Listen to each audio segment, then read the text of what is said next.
Labour's anti-Semitism row deepened last night as a key Corbyn ally tried to dismiss it as a smear attempt. Senior party figure Christine Shawcroft said the crisis had simply been stirred up by critics. It came as Labour peer Lord Winston said Mr Corbyn had encouraged and endorsed anti-Semites in the party, adding, "He has a lot to answer for." Scroll down for video and the party's former chief fundraiser Lord Levy revealed he had received hate mail calling him a Jewish pig bloodsucker after he criticised the Labour leader this week.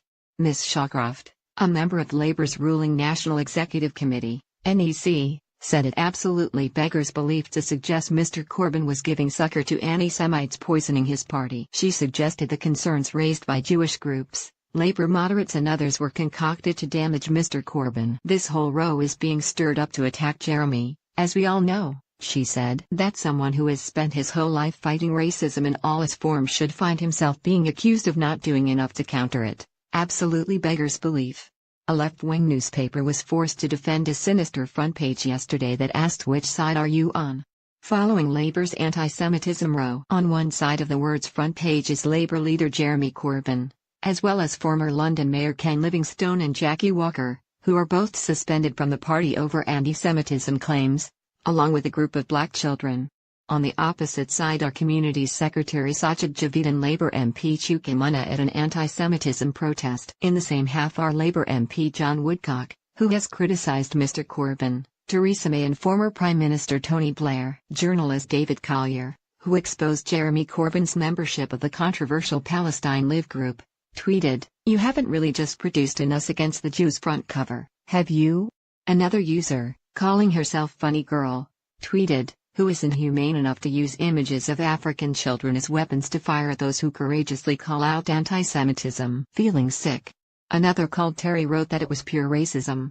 Editor Alan Davis defended the page on Facebook, posting, "This is about right versus left and honesty versus money and power. Race and religion have nothing to do with it." But Tory MP Nadine Dorries said it was sinister, adding, "The word doesn't even try to hide its anti-Semitism. It is literally telling the world that the left is anti-Semitic." The row came as Mr Corbyn used a video message to the Jewish community to acknowledge Labour needed to do better to deal with the hatred of some hard left activists towards Jews. 39 Labour MPs and peers wrote a letter demanding he axe Mrs Shawcroft from the NEC. Theresa May said it was time for all public figures to stand up and make our voices heard in the face of anti-Semitism. Miss Shawcroft's comments undermine efforts by Mr Corbyn to mend fences with the Jewish community. She was sacked as chairman of Labour's disciplinary panel on Wednesday after the Mail revealed she had opposed the suspension of an apparent Holocaust denier who was standing as a Labour council candidate.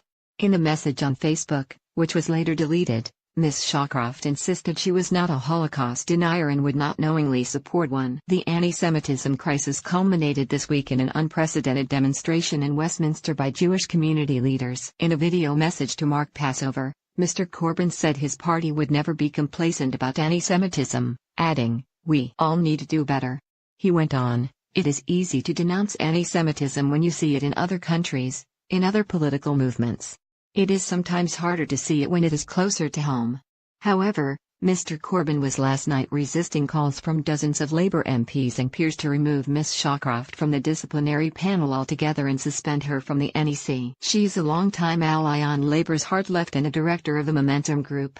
Karen Pollock, chief executive of the Holocaust Educational Trust, described Miss Shawcroft's comments as disgusting. She posted on Twitter, "I'll tell you what beggars belief, that instead of asking serious questions as to why a member of your party thinks it's okay to post sickening material denying the Holocaust, you suggest the huge concern regarding anti-Semitism is stirred up and enough is being done to combat it." Disgusting.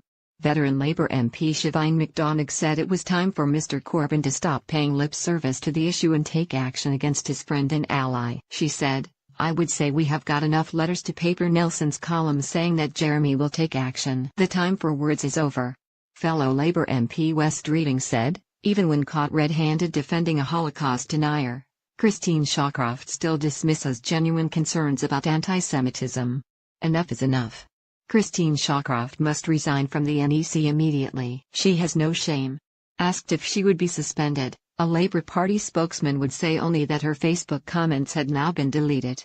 In her statement yesterday, Miss Shawcroft said she was deeply sorry for the way she handled a complaint against Labour activist Alan Bull, who posted a Facebook link to a fake news article titled, "International Red Cross Report Confirms the Holocaust of 6 Million Jews is a Hoax?"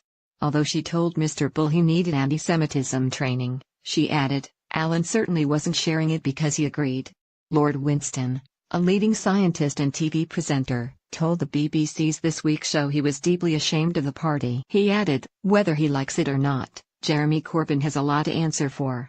He has encouraged anti-Semites and he's endorsed them. In the modern world using social media, their conspiracy theories about Jews and statements about hate spread like a disease, and this virus is infecting the Labour Party. In her own Passover message, the Prime Minister made no direct reference to Labour crisis. But she said Jews had faced hatred, discrimination and violence for centuries. And in a pointed reference, she added, it is a situation that continues to this day, including, I am sad to say, here in Britain. Tell me where the freak's at.